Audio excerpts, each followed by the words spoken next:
Hello guys, welcome back to our YouTube channel. Guys, nandito tayo kay ZTE Kiosk, SM City Lipa guys, para sa latest update natin ng kanilang mga model guys. Sa mga naghahanap nga pala guys dyan ng entry level phone nila o yung naghahanap ng budget phone at syempre yung mga gaming phone guys. Dito tayo nakakita ng gaming phone na talagang masusulit nyo yung pagdating sa internal storage at pagdating doon sa kanilang video resolution. Yan guys, isa-isahin natin, ipapakita ko sa inyo. Ayan. Siyempre guys, sa mga naghahanap ng murang 5G, meron sila dito. Ayan guys, ito yung kanilang mga model. Although kakunti lang yung mga model guys ha. So yung mention ko lang sa inyo, mga 6 na piraso lang. So ayan guys, umpisahan na natin. Ngayong February guys. Ngayong February 6, 2024. Ito na po yung ating latest update. Let's go!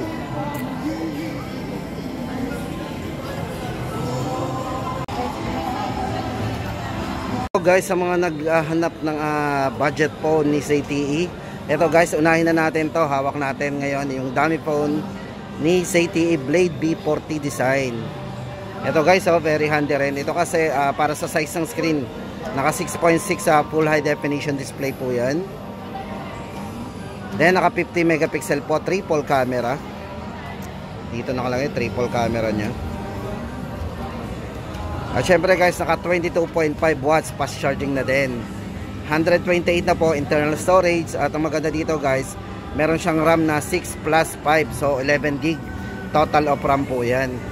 Yan guys, sa mga naghahanap ng budget phone ni ZTE, ito na po yung ating latest update sa kanya. 5,999.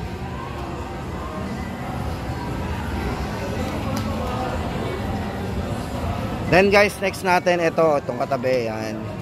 Kung naghahanap naman po kayo ng 5G ready, o diba, bukod ito sa 4G, 5G na rin, no? 5G ready to guys. Ito si ZTE Blade B41 Vita 5G. So ito naman po yung kanyang pinaka syempre unang-una guys ay naka 5G na to. Size ng screen naka 6.6 full high definition display na din. Camera 50 megapixel triple camera. Yan. At syempre naka 22.5 watts fast charging na din. 128 na rin po kanyang internal storage at meron siyang total gig of RAM na 6 plus 5, so magiging 11 din ang kanyang RAM. So may malaking RAM na rin po tayo dito. Guys, para sa price nito, sa naghahanap ng pinakamurang 5G, 7,999 po. Ito po si ZTE Blade B41 5G. Yan. Then guys, punta na tayo dito sa mga display nila. Yan. Guys, ito, budget phone din to. Ito, yan. Si ZTE B40S. Ito guys, bali ito ay naka 6 GB RAM, 128 na rin internal storage. Yan. Ito guys, kung naghahanap ka ng budget phone, ito po ay pasok na pasok sa budget phone pa rin nila. Kasi ang price po nito ay 6,499 lang. O, diba? So para po sa design niya, napakaganda rin ang design niya. Oy, battery ng Samsung iPad. Check po natin yung camera. Hindi natin na-check yung camera ng dalawa. So dito guys, check natin yung camera niya. Ayan.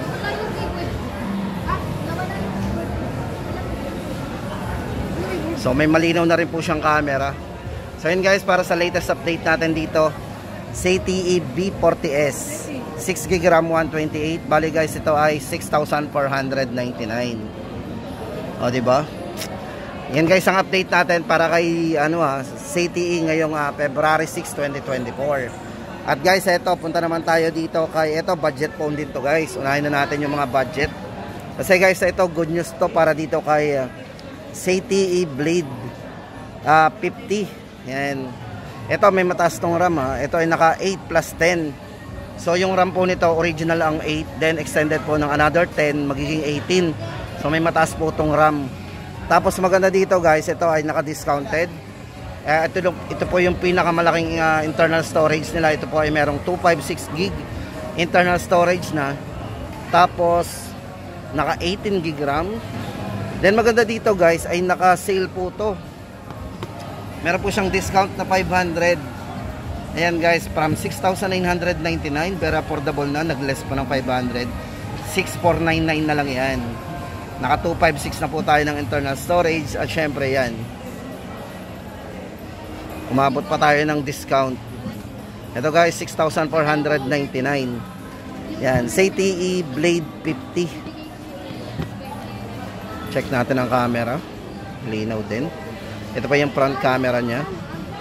Then sa main camera,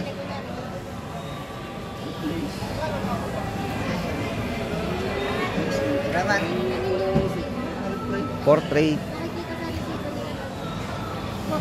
So yun guys, update natin. Ito guys, good news yan. Abangan natin yan kasi ito ay naka-discounted ng 500 from 7,000 naging 6,499 na lang yun. ZTE Blade 50. Yan. At syempre guys, ito naman kung naghahanap ka ng Nubia Neo 5G. Syempre guys, ito 5G pa rin. Ito naka 18 gig total of RAM din to. Price po nito 9,999. Guys, sa maganda dito yung kanyang design. Ako na-amaze talaga ako sa design nito. Si Nubia Neo 50. Ito guys, for Nubia Neo 5G. Yan. Guys, ito maganda dito design. Unahin na natin yung design nito. Sa design pa lang po nito guys, ma-amaze kasi napakaganda ng design nito pagdating sa likod. Oh. Napaka-futuristic. Para sa akin, ito yung futuristic talaga na datingan yan. Ito guys, syempre kung naghahanap tayo ng 5G, yan, ito po si Nubia Neo 5G. Naka 18 gig total of RAM po yan, 8 plus 10. Then ito po guys, naka 256 na rin ang kanyang internal storage. Check po natin yung mga icon nyo. Yung mga icon niya naka ano eh. Yan o. Kaiba yung mga design na. Pang legendary ang datingan. Kasi nga pang gaming yan. Yan guys, ito para sa update natin. Ito naka 256 gig internal storage din. Check po natin yung kanyang camera. So sa mga mahilig mag camera, super liwanag. Then sa video,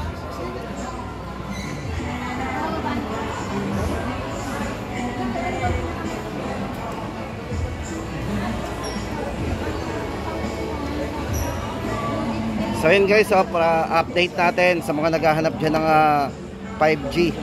Ito 10,000 bale o 9,999 Nubia Neo 5G. Tapos syempre guys, ito yung sinasabi ko sa inyo, discounted to guys. Good news to para kay Nubia.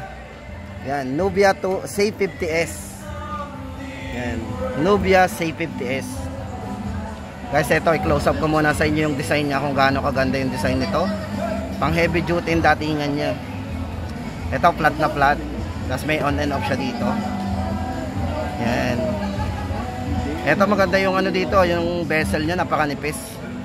Maano na talaga dito yung bezel niya, napakanipis oh. Full screen. Then guys, maganda dito kaya Safe 50S Pro. Bali yung camera guys, ito sa video guys. Check natin yung video. Meron siyang ano 8K resolution. Check po natin yung kanyang resolution dito. Patenting sa video. Yan, check po natin naka ano yan. Yan, naka 4K resolution, tapos lipat natin. So meron siyang 1080p, 4K at saka 8K. So yan, pwede natin combine ng 4K sa 30, pwede po natin sa 60, at try po natin sa 120 kung pwede. Check natin ha. Yon guys, maganda dito, pwedeng mag-combine yung 4K resolution tapos ng 120 frame per second yan. Grabe ha. Try nga natin. Grabe, super smooth. Ito talaga super smooth kasi combine yung 4K tapos naka 120 FPS guys. Ngayon lang ako nakakita ng ganitong ano Usually kasi pagka 4K 60 frame per seconds. Then try naman natin yung kanyang 8K resolution. Syempre pakita na natin, showcase na po natin yung kanyang camera. Yan, ang combination po ng kanyang 8K ay hanggang 30 frame per ano lang seconds yan. Pero at least guys, naka 8K tayo kung gagamitin natin yung resolution ng 8K, sobrang taas ng resolution na yan. So may experience natin yung napakaliwanag na tsaka smooth video. So yun guys, ang update natin dito. Syempre guys, pagdating sa internal storage, itong ZZ50S Pro, ay naka 1 terabyte po yan. Sobrang taas po ng internal storage to, 1 terabyte.